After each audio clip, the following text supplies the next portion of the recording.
So this is the last open session of the day about HarSval, the bilateral initiative aiming at harmonization of the Svalbard cooperation between Polish and Norwegian entities. And I'm going to hand you straight over to Natalia, who's going to talk you through the session. Thank you. So let me answer for the question why there's so much people here.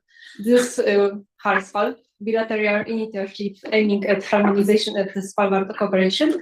And I'm Natalia Łatacz, project manager. Project leader is Dariusz Ignatiuk. Our project lasts 1 year. Unfortunately, will end soon, the next month. Our project is now 1.5 million euros, and we have 25 partners. How it starts? So firstly, when we saw European Economic Area Financial Mechanism and CES report's recommendation about polar research, national science centers connected with Polish Polar Consortium and give us predefined initiatives, Cris project, which was presented a year ago, coordinated by Michał Laska. And now we have continuation, HarSval projects. Our partners, you can see, 14 Norwegian partners and 11 Polish ones. Project promoter is, of course, University of Silesia in Katowice. And main goals for this project is integration of the Polish polar research community and the strengthening of bilateral relation with Norway, increase the range of research and to involve a much broader range of partners, enhance competencies and skills, and also internalization and increased visibility of the Polish polar community. How our project work, you could see yesterday on poster session. So we have mainly 4 work packages, and I will briefly introduce this. So first one, work package 1, lead is Bartek Luks. We have Wet Snow X campaign, a cross-disciplinary study on snow ecosystem during the melting period in Svalbard. Then we have got activity number 1.2. This is joint pilot studies. First one is led by Matt Strzelecki, coastal zone changes and geohazards. Second one, paleographical and thermal evolution, led by Krzysztof Michalski, and oceanic changes, led by Agnieszka Beszczynska-Moller. Then we have work package number 2 about skills development. We have the School of Polar Hydrology, led by Ela Łepkowska, and 2 programs for mobility. First one for early career researchers, and the second one for experienced one. Lead of the whole work package is Michał Laska. Third one, led by Kinga Węzka, data sharing. So we focus here to develop the Central Geospatial Services Center for the Polish Polar Database, per data training and workshop, also supporting data sharing. And we have the last work package. 4 work packages focusing on communication and dissemination of this transferring and also transferring knowledge to the decision makers. Workshop about AI, and I think we can start for the next presenters. Okay, so I will welcome Bartek Luks, leader of the Wet Snow X campaign. Hi. In VP1, we have, Natalia already mentioned, several packets. I'm founding favor of this Wet Snow X cross-disciplinary study on snow ecosystems.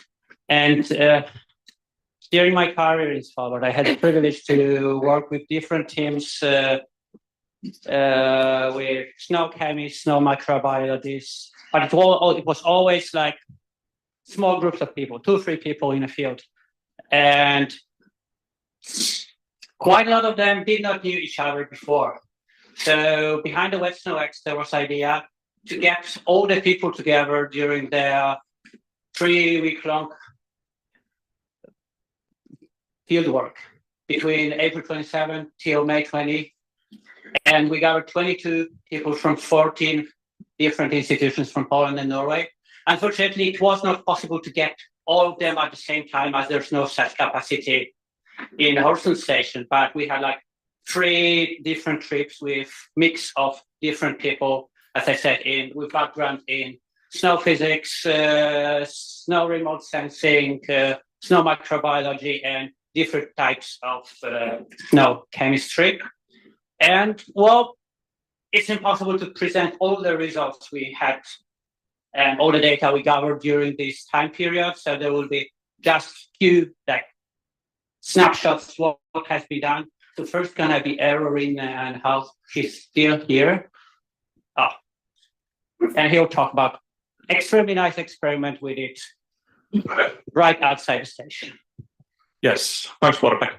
Yeah, I'm Eero Rinne. I'm Associate Professor of Remote Sensing here at UNIS. And when we got the possibility to plan an experiment in Hornsund, just the first thing that came to mind was, let's look at ambiguous radar penetration of microwave signals into snow. There's a plot there on the right-hand side. This is old stuff in the 70s. When snow is wet, microwaves do not penetrate it. When snow is dry, they do penetrate it. But when the snow is in between and nasty and melting, we don't really know. And there are quite a few open questions about that. Who's controlling the slide? Okay, cool. Brilliant. So it was myself, Jakob Gran from Norse, and Satu Innanen from NP, and Bartek. We built and deployed a small tank radar, tank as in the fuel tank in a car, not a war machine, that we first installed outside the station, and then we dragged it up and down Hansbrand to see how the scattering changes. Next one, please. Yeah, everything did not go smoothly. So whilst charging the batteries for the radar, one of them started smelling bad, and I almost made it out of this building with it. The battery burst into flames, and the building was evacuated. There was a lot of snow, a lot of smoke, and the problem is, well, problem, maybe a good thing, silver lining, is that the regulations for charging batteries in this building changed considerably after this fire. So this was me. I got a safety tube. But the data collection in HarSval was successful. So unfortunately, we did not have a rain on snow event, which we kind of liked. So we needed to simulate one. So what you see here, the radar is at the top of the image looking down, and where colors go bright, that's where the snow surface was. And you see the rain we induced. This was me and Satu and Bartek pouring water on the snow. So that's the simulated rain. And the scattering does change considerably, which was expected, which is really nice. But the whole purpose of the experiment, next slide please, was really to prepare for the future. So now we know that the radar setup we had is sensitive enough, at least, to detect massive rain, which is very, very good. Now we're going to do the same experiment again, hopefully slightly longer, doing a few things right that we did not do the last time. We didn't characterize the snowpack, probably not. But we're going to do it again, which is serving the purpose of HarSval. We're doing more together. Hello, my name is Joanna Jozwik. I'm from Gdańsk University of Technology, and today I'm going to present you the part of chemistry group. So let's start with the presentation. We have 10 members in Poland team. We are from 6 universities and 1 institute.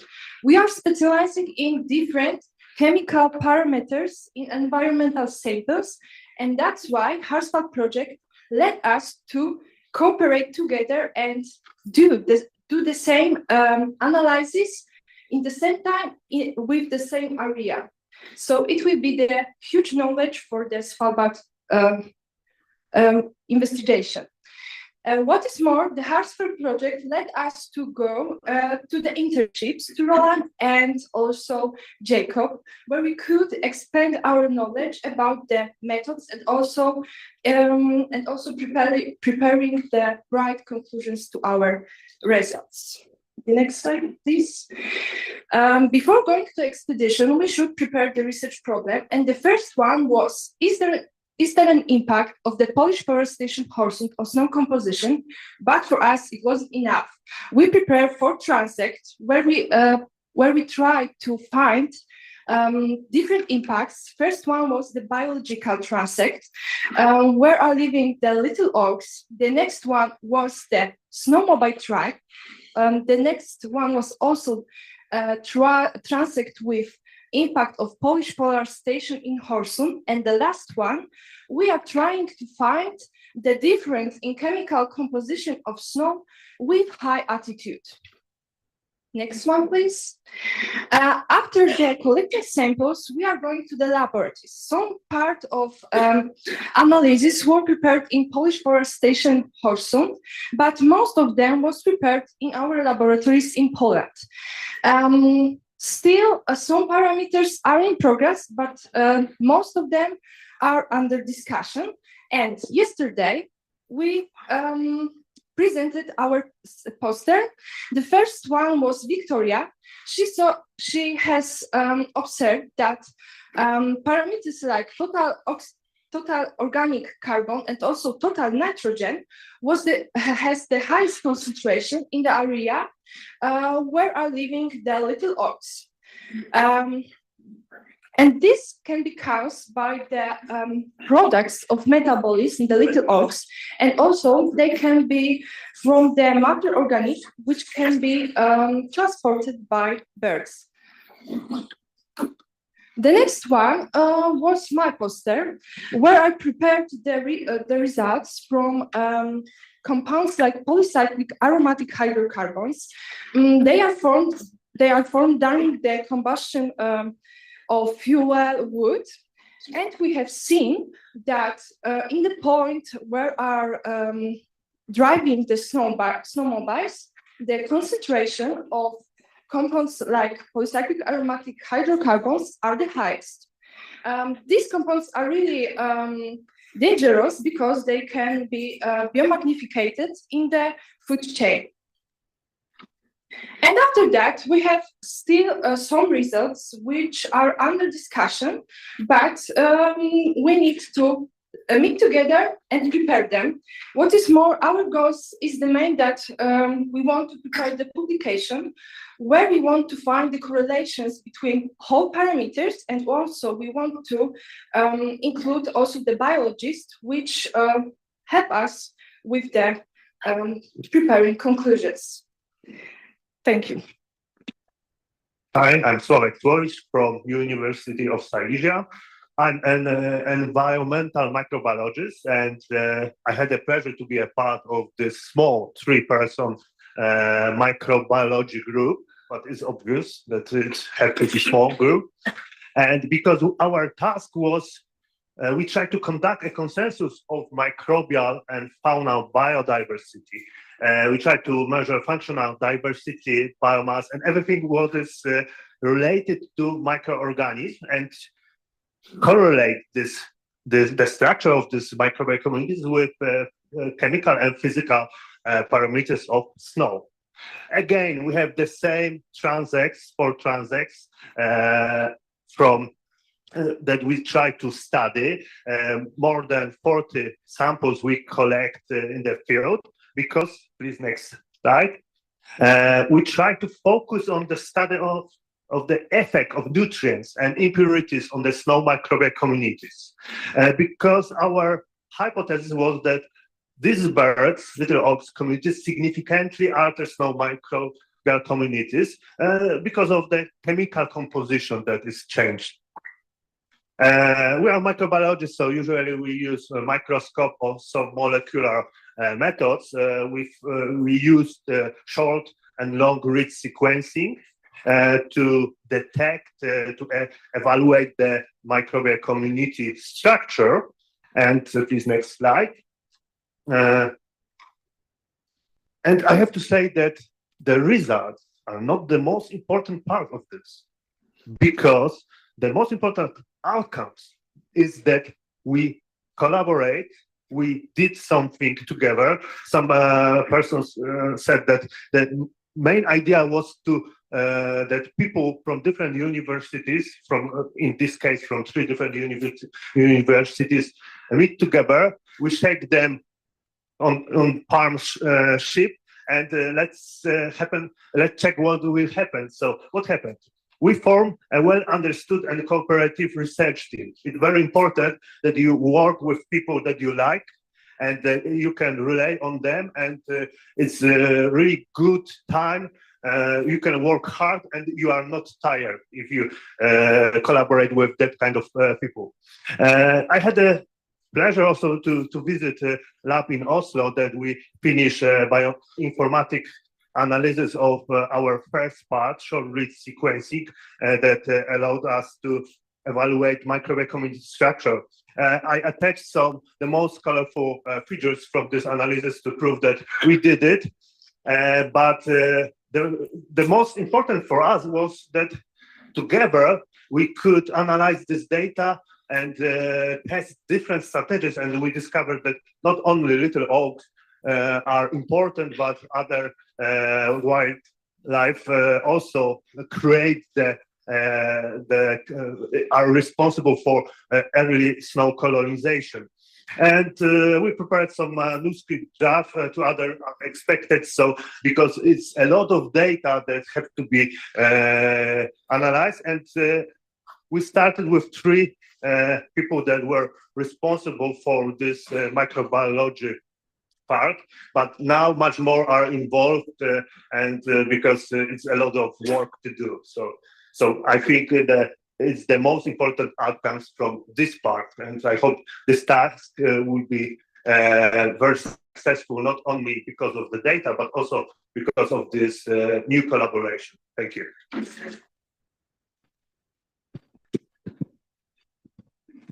Now it's time for Cris. Cris will introduce us the second activity in this work package.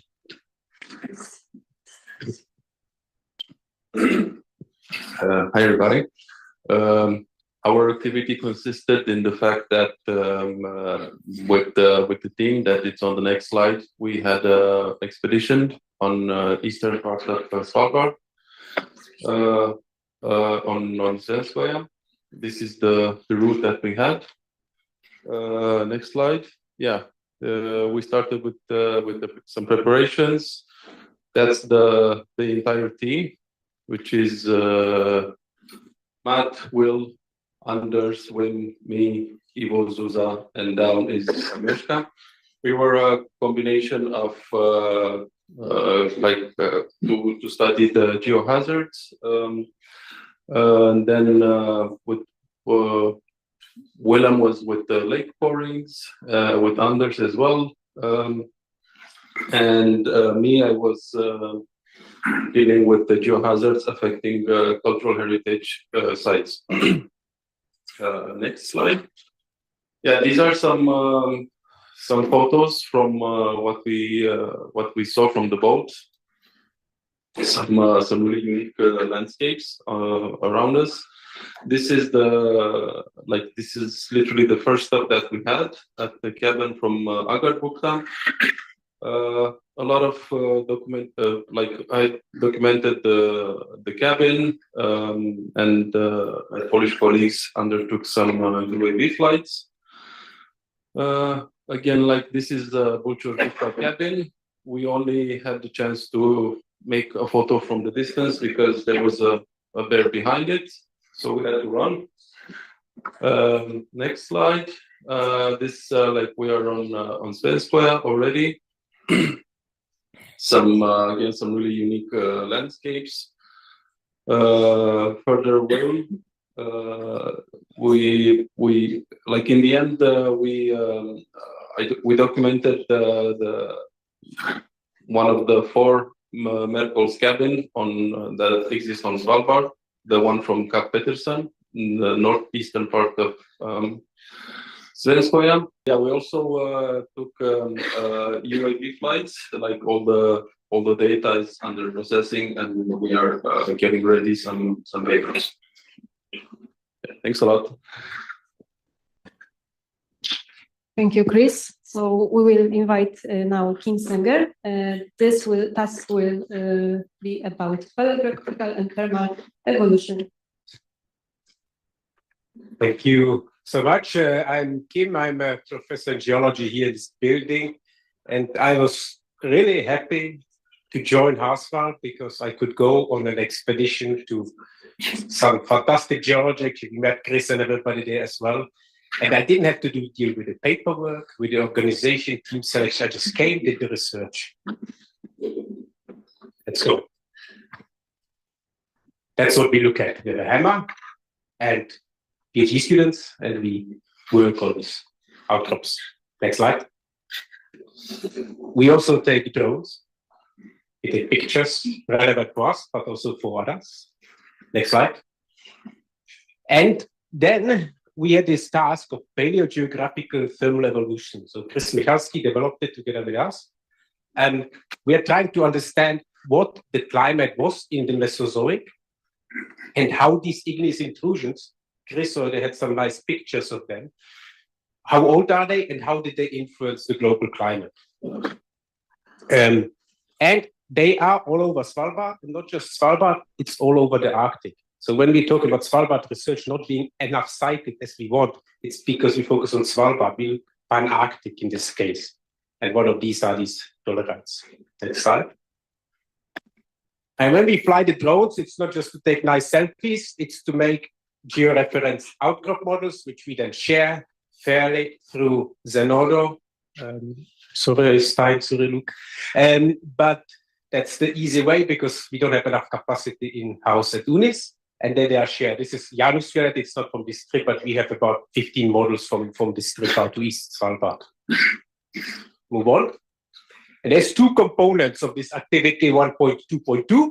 That's the expedition to Southeast Svalbard or Eastern Svalbard in Storfjord, Nigeria, Barentshav, and Norroslandet, and actually back around on Ocean A. And then this Svalgeo-based geological workshop, which is early September, back to back on the horizon. Here we are in Hellesundet on Ocean A. The crew here with Captain Pavel and Alicia and Lena taking us all over the place. Actually, started the trip visiting also Polar Station and finishing off in Kafuria. So it was very interesting also from a people connection perspective. Next slide. We introduced the 10 scientists. It's me and two PhD students. Anna, he is working in Helsinki and Unis on this dolerites, geochemistry, geochronology. And Teresa, she's working on tectonostratigraphy and drone flying down in Oslo and Unis. We also have Cris Michalski on paleomagnetism and his student Stepan Baal. And we have Dan Dunkley, is Australian, but working in Poland on geochemistry, geochronology. And then we have Jaslav in the room here, Tomasz, Maciej, and Artur, who were working in a same location, but on slightly different topics. These are the sites we visited on the southeastern part of our study area. First, I thought we just go to Edgea, but actually we spent only 1 day, 1.5 days on Edgea, but much more time on Barentshav and around Bayer and in Hinlopen. So we have 109 samples of 15 sites of dolerites and also a lot of geochemical sites, a ton of samples which we sent. Next. And all the way north, because actually the wind conditions were, so it was better to come back through Hinlopen than to go back around Sørkapp. So we also visited Merchants-Fjorden and Verlegenhüken and sampled in the middle of the night some dolerites in Hinlopen. Yeah. So the data sets, what has been collected, none of this is published as far as I'm aware. Maybe it's presented in some conferences, but it will be published fairly soon. Probably not until the 28th of 2nd, but soon enough. It's me with a code. I can move this on. That's me and Noros on that. And then there is also an international geological workshop, which Cris and then Jarek and Piotr organized on Horizon from the 3rd to the 9th of September. And there, you can skip this slide as well. No, actually, skip it.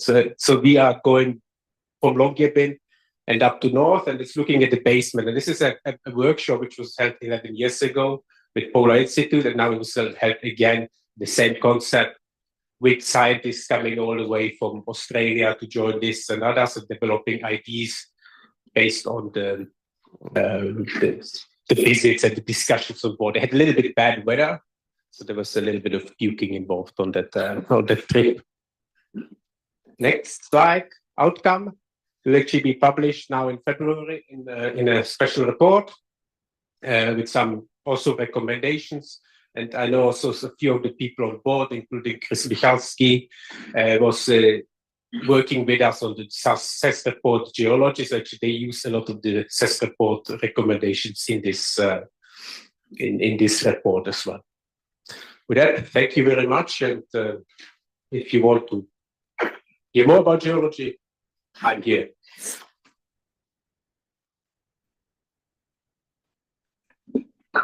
So next will activity about oceanic changes, Agnieszka Beszczynska-Moller and Hanne. Hello, good afternoon. My name is Agnieszka Beszczynska-Moller from Institute of Oceanology, Polish Academy of Sciences, and together with my colleague, Hanne Sagen from the Nansen Center, we want to share some highlights from task 1.3, which was actually called Oceanic Changes, a very wide scope, but it was focused on observation and studying changes in the Atlantic water inflow in the key area north of Svalbard, which is the key area for progressive Atlantification of the Arctic Ocean.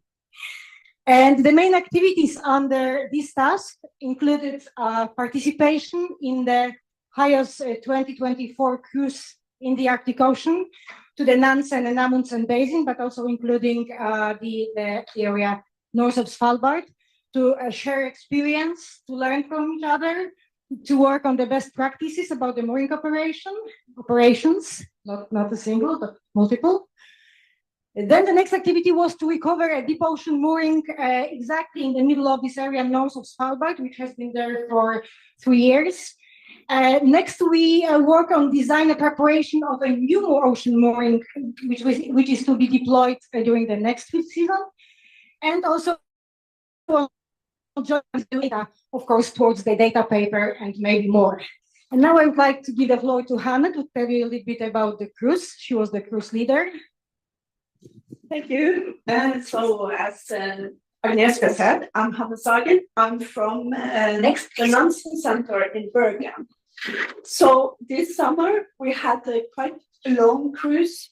It went on for 6 weeks. We went all the way to the east to deploy some moorings for the HIOS project. And then we went to the north of Svalbard, where the HarSval activity was included. And then we went into Longyearbyen to shift the crew on board the KV Svalbard because they get tired of us. So they needed to refresh themselves a little bit. And then we went all the way up to the North Pole and then back again to Norway. So we ended up in Norway. And I think that cruises like this is a very good way to collaborate. It involves us, the two of us, but also scientists from US and from Norway. And so this is the ship. It is the KV Svalbard, the infrastructure that we have on board. We have winch. We have all the equipment on a big flat deck, and also the ship is to our use. I mean, it's a great platform to do moorings, and moorings is the other way to collaborate. So you have cruises, but then you have the platforms. So if you can switch to the other. So this is an example from previous work where we deployed a mooring. I think it was 5 institutes on that mooring with different instrumentation. And HarSval gave us the opportunity to recover the mooring again. Because this one has been out for 3 years, and you can see it clearly on all the growth, on the wire, on the instruments. Everything was what I call dirty. A biologist, I guess they would enjoy it, but for me it was more or less cleaning. So, and also we got the visitor two times, polar bears, and one of them was so close to the ship we could, if we wanted to touch it. So on these moorings, 41 to 44 instruments, we would not afford it alone. It required collaboration. So I think that Agnieszka, you have to talk for the next one. Yeah, I take over here. I just want to stress that this was an excellent example of how we got the chance to retrieve these instruments, this mooring, which was actually moorings north of Svalbard. They are located in such an area that you cannot just go there and grab it whenever you want. You need an icebreaker to get there. So that was a unique chance to get this instruments and this mooring back. When we get this equipment, it needs refurbishment, it needs calibration. It cannot be redeployed exactly at the same cruise at the same time. So we need some time. Next, please. And then we take these instruments after reading the data and preparing them. Then we prepare and move another mooring to be deployed in the area north of Svalbard. And we were under HarSval, we worked very extensively on a design of the new mooring, which will be deployed during the next skill season this year in summer, probably in August. Also from Svalbard, because this is the only platform which we have now access to, thanks to this collaboration, where this mooring work can be done. And we calibrated all instruments, we refurbished them. They will be put on the mooring which you see to the right on this panel. On the left, there is another mooring which will be deployed under the HarSval project. But this mooring is equipped with the profiling wind, which sits on the top of the mooring. And there are some instruments below, but because of that, there cannot be no instrumentation on the top of this other instrumentation on the top. So thanks to support from HarSval, we were able actually to put together another mooring, which will be deployed we call it in tandem or in the cluster of moorings together with the HarSval mooring, which will include many instruments for measuring temperature, salinity, dissolved oxygen, and also ocean currents. And these moorings will be deployed in the area where you see this yellow marker on the map, north of Svalbard. And we hope this mooring hopefully it will stay 1 year, so we get the data a bit earlier. Because this 3-year deployment was actually not planned, but it was some trouble with getting access to ship time, and it had to stay 1 year longer. Next one, please. But it was, well, not such a bad case that it had to stay this 1 year longer, because thanks to that, we got a beautiful collection of data from recovered instruments. Here you can see just examples from a few time series from some instruments. To the right, you can see an example of ocean currents, the zonal component, and the speed of the ocean current in the big part of the water column, because this is the acoustic profiler. This is the instrument that people are struggling to take in on this right photo. And on the left side, there is just one example of time series of temperature, salinity, and then derived potential density of in the upper layer. In this location, we have like over 30 time series like this one from single point measuring instruments. And because this recovery was just in September last year, we are still working on the data. This is just preliminary analysis which has been done. But next, please. But this will be continued. And just to highlight what was the most important outcome from HarSval for this 1 year of collaboration, this is exchange of technical and scientific knowledge, and also sharing the best practices, working on best practices. when it comes to mooring operations in the ice cover areas, waters in the Arctic and under extremely difficult Arctic conditions. So here, there is no single player doing this difficult work. It has to be collaborative. And also, successful recovery of this deep ocean mooring. The mooring was at 1,200 meter water depth, 1.2 kilometer deep water with all these instruments, and was excellent data return rate. And the other outcome was to harmonize the design and technical specification for the new mooring to be deployed this year, also under the same collaboration.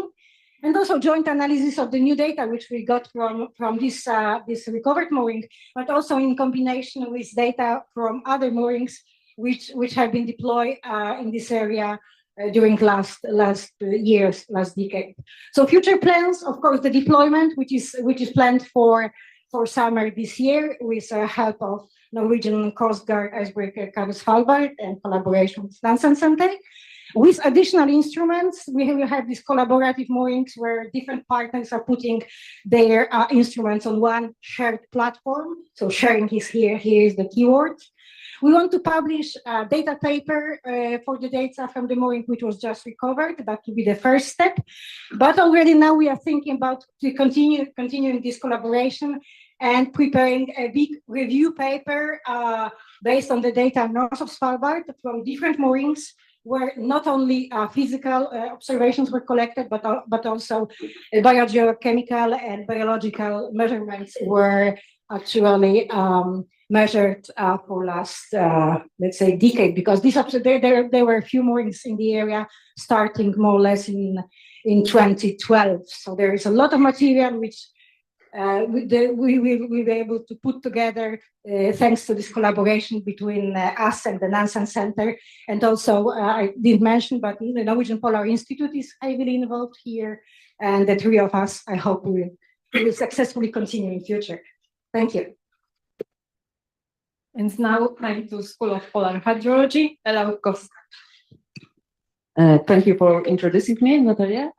Yes, I'm Ela Łepkowska. I'm from University of Silesia, and within HarSval project, I was responsible for School of Polar Hydrology initiative. This initiative coordinate and harmonize, or try to coordinate and harmonize measurements in the Svalbard hydrology. And we ensuring our data and our methods make more comparable, more unified. And this event took place last November, exactly between 4 and 8. Unfortunately, it wasn't in Svalbard. It was organized in Poland, in Polish mountain, exactly in Karpacz. But I think that the environmental and water condition was also extreme, maybe not the same as Svalbard, but we have for sure that challenge. This initiative was supported by eight organizations and 8 units from Poland and 7 units from Norway. Unfortunately, so on site, we have a strong group from Poland and less stronger group from Norway, but there are, and I'm happy they are with us, and we for sure will be working together with us later. Next slide. Okay, at the start, I would like to say something about the hydrological history. So we have underlined that we have over 50 years hydrological monitoring on the Svalbard. The longest series we identify near the Polish Polar Station in the Węzeł catchment. So I have honor to manage this data series at the moment, but it's not the one site where we conduct this monitoring. If you move to the next slide at the moment. So here we can see all sites or points where this hydrological monitoring is conducted. Sometimes it's the longer program, and sometimes it's very short, linked to some project monitoring. So we obtain such map across the Svalbard when we gather all information preparing the CIS report. And when you back, okay, thank you, to the previous slide, so we can see this milestone and very important point, in my opinion. So it's the moment when we prepare the hydrological chapter in the CIS report.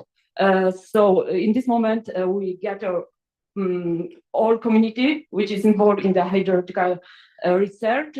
We find that all knowledge gaps, so we find all needs, which is important in our opinion. So, and we should this chapter in 2020. If you remember, it was the pandemic time, and we couldn't meet in the face-to-face.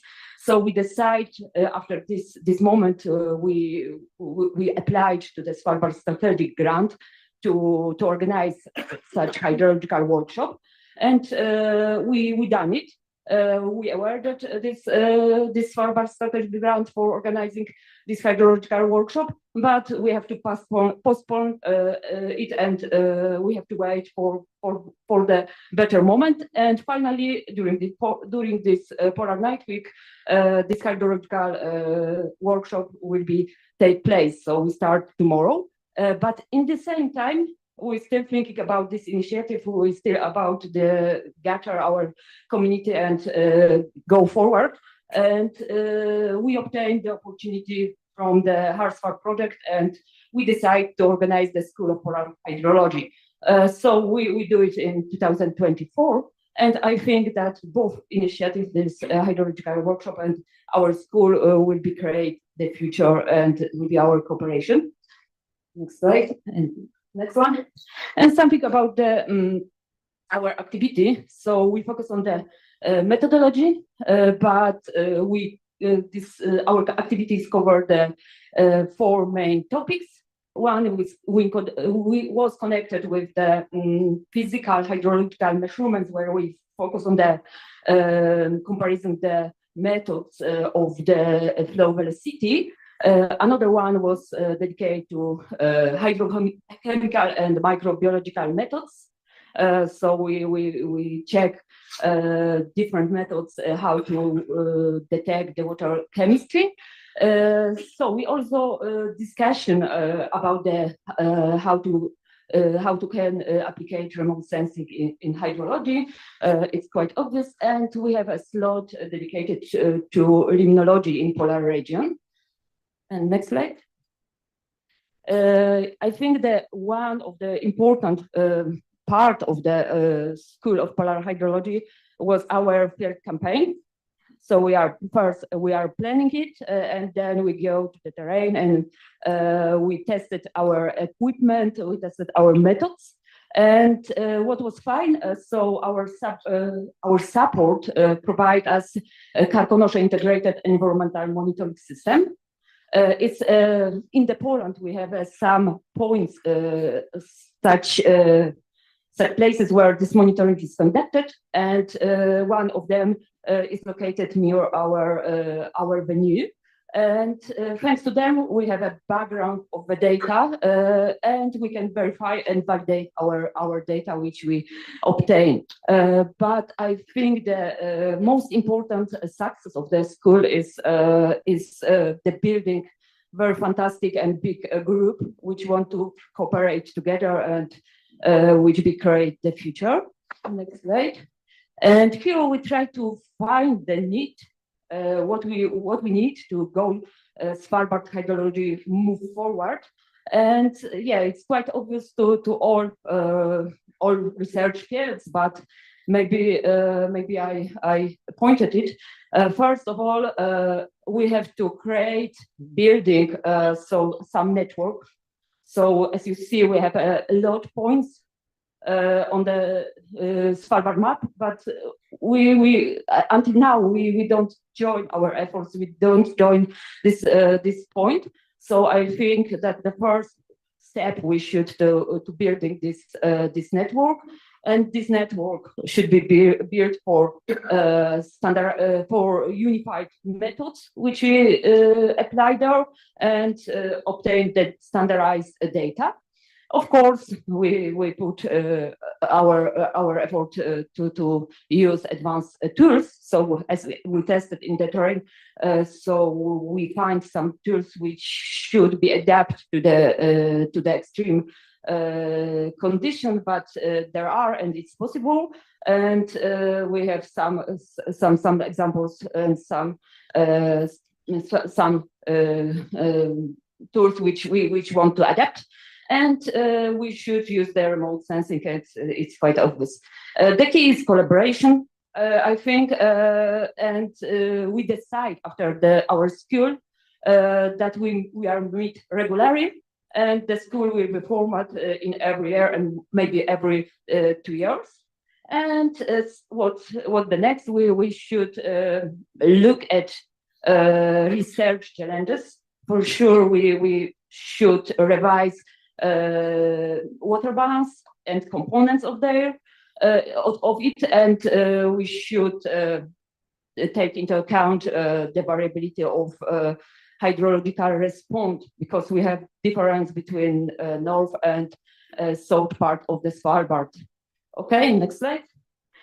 So all this information and more, because we also include our result from field campaign, so will be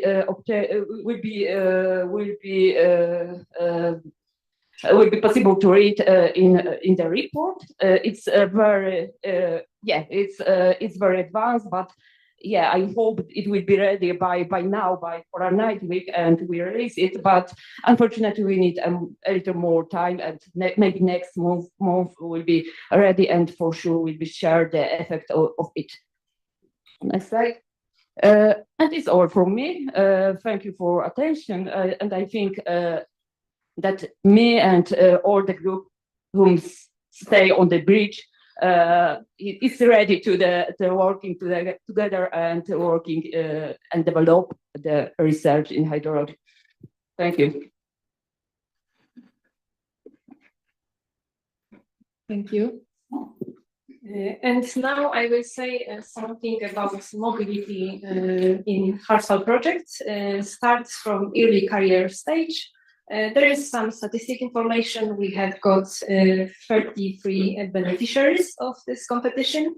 Types of activities was research mobility, 14, specialized course, 16, and scientific conference 3.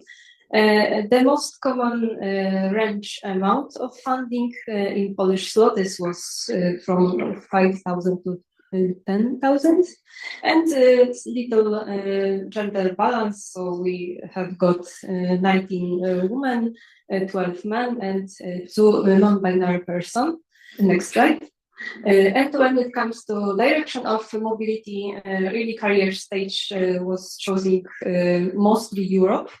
And also we have 2 applications to North America, to Montreal and California. We had got 10 applications for Svalbard. We different their long European whole campaign on Svalbard and Horsund, and mostly Norway, Iceland, Sweden, and the central part and south of the Europe. Next slide. When it comes to experienced researchers, we have got now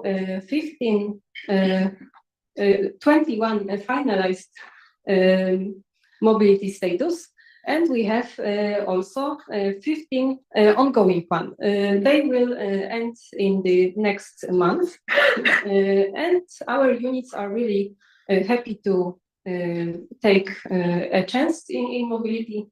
So the most bigger one was Institute of Geophysics, Polish Academy of Sciences, 9 researchers, then University of Silesia, 6, and Adam Mickiewicz University, and the next you can see here. Then we have some statistic about academic titles. So the most travelers one are doctors, We have some professor, professor, and also master, and also there are women 21 and 12 men. There's also similar statistic for the gender balance in mobility. And the map, mostly researchers choose Norway and Svalbard. On Svalbard, we have 6 applications, UNIS and SciENS for free. And then Arctic University of Norway was the most chosen with 6 applications. Then Western Norway University of Applied Sciences and Norwegian University of Applied Sciences and University of Oslo for 4. And the next, our partners from HarSval, you can see. So mostly Norway, and one was in Center for Polar Studies, was happy for us. Thank you for so much. And now it's time to Kinga Węzka about activities in work package number 3.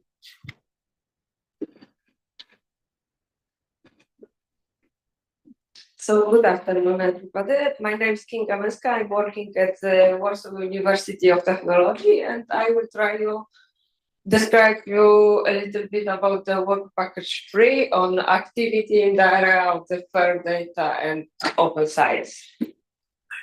So this work package was divided into 2 main tasks, and the first task, of course, was to design and develop the Polish Polar database. And within this task, we have developed some tool for integration with another Polish existing database. We have also configured some basic tool for geovisualization of the data.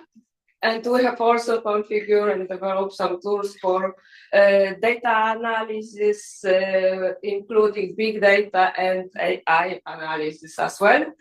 The second task was generally defined. It was the task about the promotion of the principles of data sharing, data managing according to the FAIR standards. And within this task, we have organized some workshops, some trainings, and about these FAIR standards, how to deal with data with fair manner. Okay, so let me explain the Polish Polar database main components, how the system works, how it is developed, about some extra tools which are going to be the very supportive tool for the scientists. So the main component, the whole system is built on the Senagis IT cloud infrastructure. It is infrastructure which is maintained by Warsaw University of Technology. And of course, the main part of the system is Polish Polar database and the central server for geospatial services for geospatial analysis. So the data can be uploaded to the database by individual scientists, but also we have developed several tools to automatically harvest the data from other existing databases. Some data or only metadata will be automatically harvested from the other database which already exist in Poland. Also with another thematical database, we will also harvest some data, for example, from ESA Copernicus databases to bring for our scientists some extra material to perform the study in the polar region. And then on the other side, the main part, you can see some additional tools which we have developed, and those tools are going to be really helpful for scientists. And the user of this system will have the Jupyter notebook with direct access to the data. You will not have to download the data from the database. You can deal with the big data set directly on the Senagis server.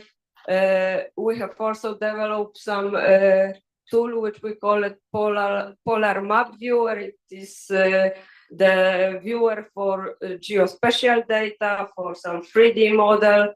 It also brings some extra maps, which are very supportive for the scientists, for example, to mark the geolocalization of the experiments where they are working. And it will, this tool is going to visualize this, all of this data. And also we have developed the data and metadata structure according to the CSW OGC standards to be able to share the data from Polish Polar database to another database. Like mainly here, we would like to share all of the data together to SciOS database. I think you can switch. Thank you. And here you can see some implementation and the main technology which we have used. Of course, the Polish Polar database is powered by Syscan. This is the tool which allows to manage the data in really advanced way.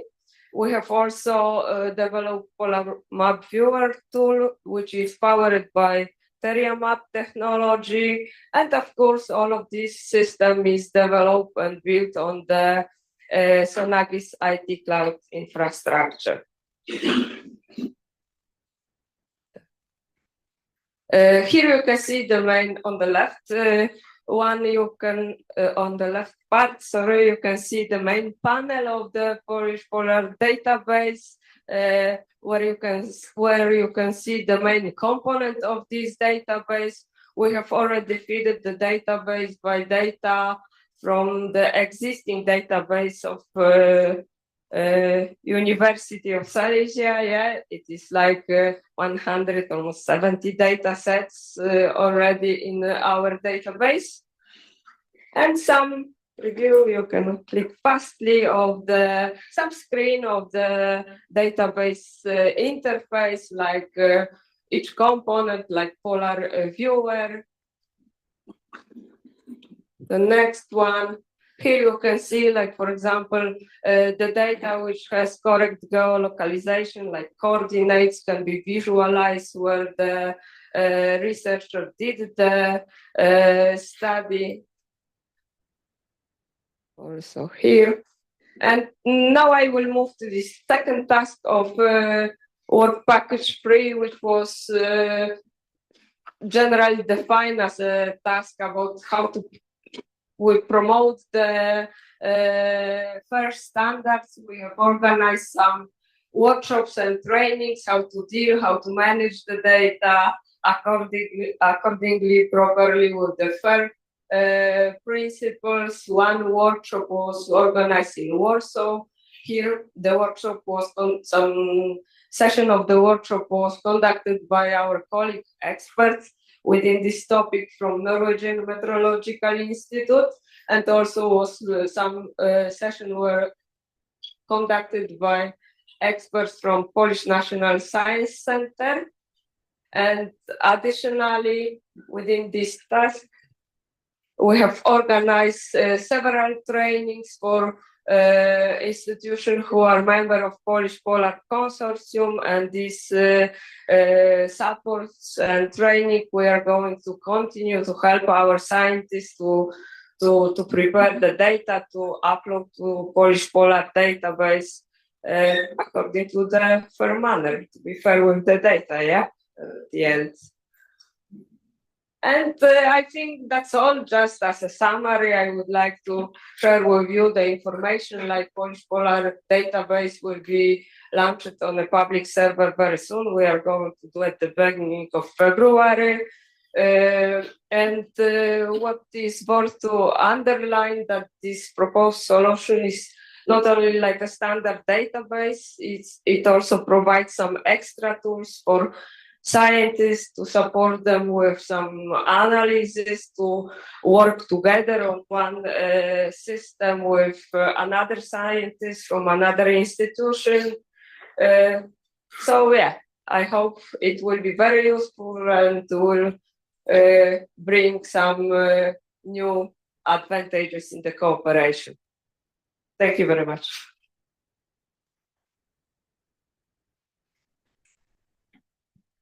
Thank you, Kinga.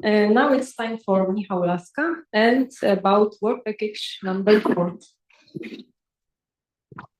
Thank you, Natalia. Hello, everyone.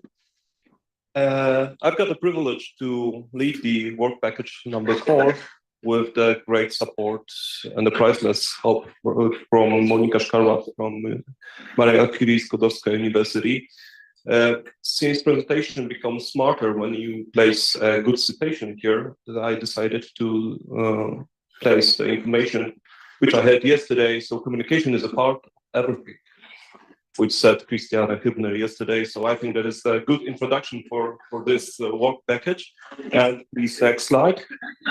The biggest issue from our side is all of us know that this research that we are conducting is important for ourselves. But the problem is that sometimes we miss the skills to share this information to the others. Next, so how to change it to make it important, not for ourselves only, but to be understandable and to be important also for people from representing different science disciplines or the stakeholders, local communities, etc. That's why we decided to get the possibility to gain such a skills during 2 workshops, which were held. The first one in April in Poland, Katowice, during the kickoff project meeting, and this one was focused mainly about the sharing knowledge to the general public, but also to the decision makers. And we gained 23 participants from 10 institutions, 8 Polish and 8 Norwegian, and got a very good chat about those, both on above the ground and under the ground, also with our support of our local coal mining guide, Marta. Next one. And the next meeting, which was prepared in Oslo in Norway in the early October. And this was dedicated to early career scientists. So we gathered 30 participants from 10 institutions, 5 and 5 from Polish and Norwegian side. And this was the helping to collect the toolbox for them, how to improve their skills for collecting the money for their research. But also the second important task was about improving the skills according to the AI possibilities. And next one. Yeah, here the participants got the possibilities also to eat the lovely dinner at the Framhuset at the deck of the ship. So it was also some communication possibilities, not only in a very formal way. And one last thing I want to share with you is it was actually not the core of the meeting. However, this task was, or this event was also quite parallelly connected with the work package 4. So the meeting at the Institute of Geophysics, Polish Academy of Sciences, the workshop, 2-day workshop about science humanly, and it was dedicated mainly to get the knowledge and get the skills to self-presentation, working with camera, communication with the media, and popularization of science. And here we got 17 participants from 5 institutions.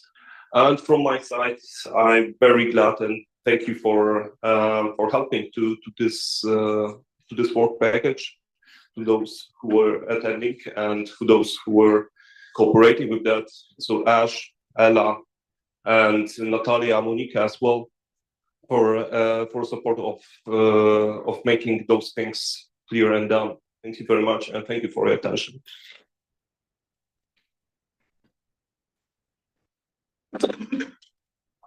Thank you. And now we invite Ashley Morris and say about some Norwegian perspective of HarSval projects. Yes, there's no slides for this bit. Darius asked me basically to close this session, to bookend this session by discussing the Norwegian perspective a little bit. And I was a bit stuck on how to do that, to be honest. So I emailed all the Norwegian partners and I asked them for their input, and most of them have given that before me today. So I'm just going to run through the list of Norwegian activities that people managed to email me the last couple of days. Norse were involved in snowfield work campaigns in Longyearbyen. Norse were involved in snowfield work campaigns in Hornsund. Eero talked earlier about his death-defying remote sensing work with the K-band radar for the Kristall project. To the north of Svalbard, Nansen Environmental Research Centre and worked with IOPAN collaboratively on moorings. I didn't realise from your email, Hanne, quite how far north you went. North of Svalbard could be so many things. I didn't realise you made it all the way to the pole. That was amazing. In the Eastern Barents Sea, there was sea level research on Svenskoje conducted by the University of Bergen, collection of datable materials from beaches helping to constrain the deglaciation of the Barents Sea ice sheet. Cultural heritage studies, geohazard studies, geology on Barentsoja, Edgeoja, Storoja, including new collaborations between the University of Oslo and Polish entities through Sval Geobase 2. New projects on Arctic high large igneous province using labs at the University of Oslo and the Institute of Geophysics, Polish Academy of Sciences. Collaboration on geochronological and paleomagnetic investigations on collected samples. So I had this huge amount of information, huge amount of emails, and I wondered what can we sort of extract from that represents the Norwegian experience of this project. And I think the two things that stood out to me the most were the diversity of work that's been undertaken as part of HarSval. So we've heard about cryosphere, oceanographic, geology, geohazards, lots of other things that I've forgotten to mention, and the widespread nature of this project. We've heard about people visiting parts of this archipelago that most of us never get to go to, places like Storfjord, Edgeoja, Barentsoja, going up to the North Pole, working in, and then maybe some of the less lucky people working in Longyearbyen. It's been excellent to hear back from these little bits of feedback about the number of papers in preparation.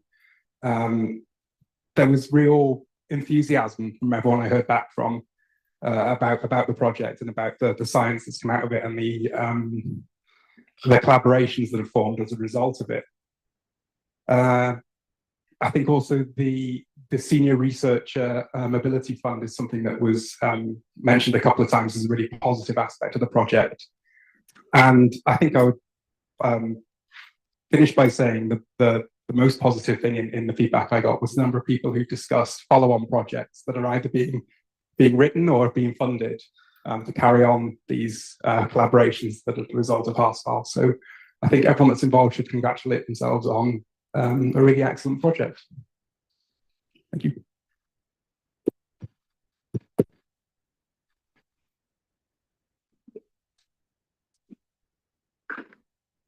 Thank you, Ash. And now it's time for Science and Society Initiative. Some follow-up from Agnieszka Skorupa.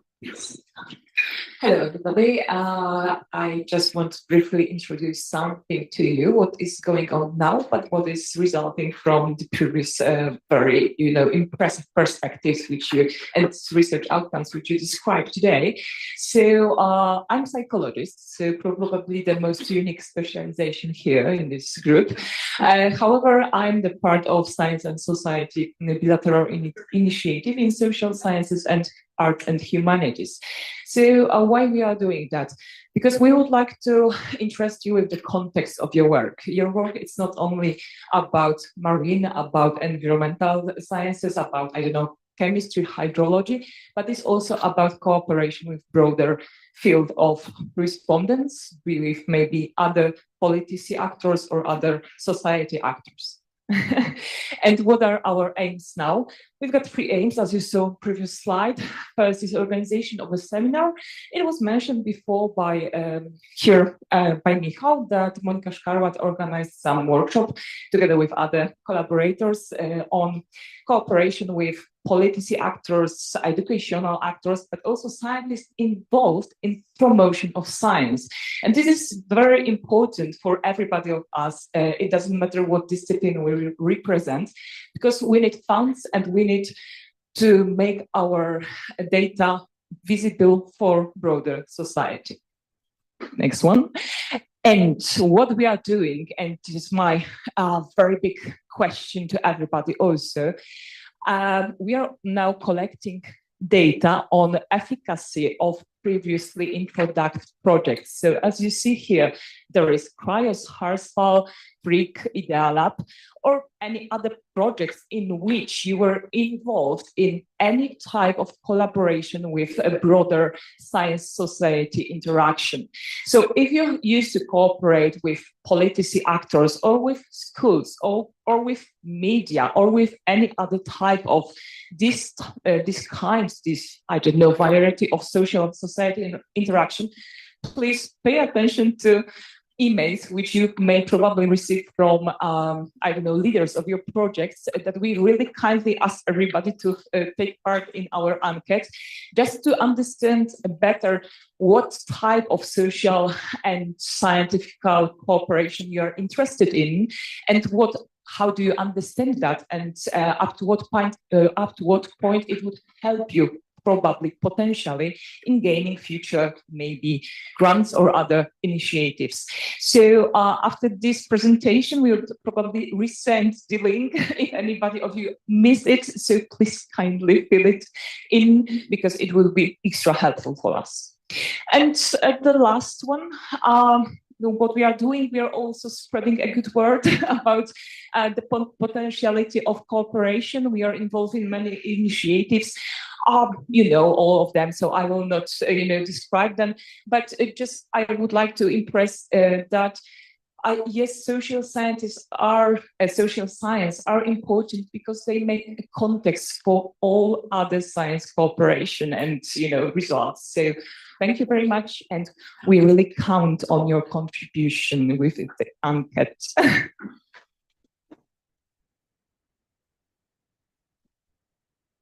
Thank you. Now it's the time for Darek. Thank you. Good afternoon. So, in my opinion, the best in the science project is that it will end in the next month. I'm a bit tired, but just a bit. Just imagine 1.7 million euros, 12 months, and 25 entities. Okay, sorry. Heikki have more in science, so probably he knows what I'm talking about. But I would like to thank you very much to all the people who present the results today. It was really nice to see the overview before the final report. And I realized how successful we are. It was really, really amazing experience to work with all of you. So after several interesting talks, I can be a bit boring with some tables. So I would like to show you some indicators. We have a few of them. So one was including to build a new network and strengthen the cooperation between the scientists. You see the list. 3 of them are from What's No X. We planned 5. We finished with 7. We plan to prepare the 5 strategic reports. One have been already published as a part of the CIS report. You heard about the report from geological workshop. You heard about the report from the Polar Hydrology School. So everything will be published before end of the project in February and March. The reports will be available through the HarSval webpage, and I didn't discuss this with Heikki, but I hope that also on SciEx webpage under the HarSval page. We were monitoring also the usage of the infrastructure of Svalbard. So in total, we used the 12 infrastructures. Most of them were located on Svalbard, I think only except the Senagis IT platform. So there are all huge infrastructures, like polar stations, but also the smaller elements from the infrastructure like Polar Pole or single other institutes. Yeah. So as you saw, the very important part of that was to support the mobility of military researchers and of experienced researchers. So we go above the numbers that we planned. We involve much more researchers in the pilot studies. We were able to support more mobility. It's mostly because the exchange rate between the Norwegian crowns and Polish was various, so we were able to support more scientists. So it's about, which is very beneficial in this point of view. This is a short overview about the last indicators in relation to the Polish Polar database that was very well presented by Kinga. So 3 indicators have been already finished, and 2 more are in progress, which should be finalized in the next days. Why the HarSval project is so special? I received some additional data. So you can see here the number of polar projects that have been funded from the Norwegian grants in the first perspective, 2004-2014. So 16 Polish partners and 19 Norwegian partners were involved. And in 16 Polish partners. And then in 2014 and 2021, we have 11 projects and 10 partners from Norway and 10 partners from Poland involved. If you take a look on the numbers from the Cryos and HarSval, we are really successful to be able to involve almost 25 partners, 11 from Poland and 14 from Norway, because more or less there's overlaps between the partners that participate in the Cryos project and then continuing cooperation in HarSval. So I would like to thank you very much to all the institutions. Thanks to your cooperation and your goodwill, we are able to create this project and conduct it and hopefully finalize it with very good results. I would like to thank you to SciOS, of course, Polish Polar Consortium and National Science Center, but all of that won't be possible without the support of the group of people who lead all the work packages. So Bartek, Michał, and Kinga. Sorry, Kinga, for that photo, but I found it on the research page, so I assume that's official one. But my biggest thanks is going to Natalia Łatacz. Most of you know her. She was contacting you with all the administrative duties and all other issues, and she was happy to support me in everything. So I have, Natalia, a small gift for you here. And of course, it won't be possible to reach out all the people that was involved in the mobility research. I recommend you to go on our webpage. Again, Natalia make a huge work, great work. You can find dozens of reports, photos of all the events that people will participate in, and this is available and it will be archived. So that are our outcomes of this project. Thank you very much.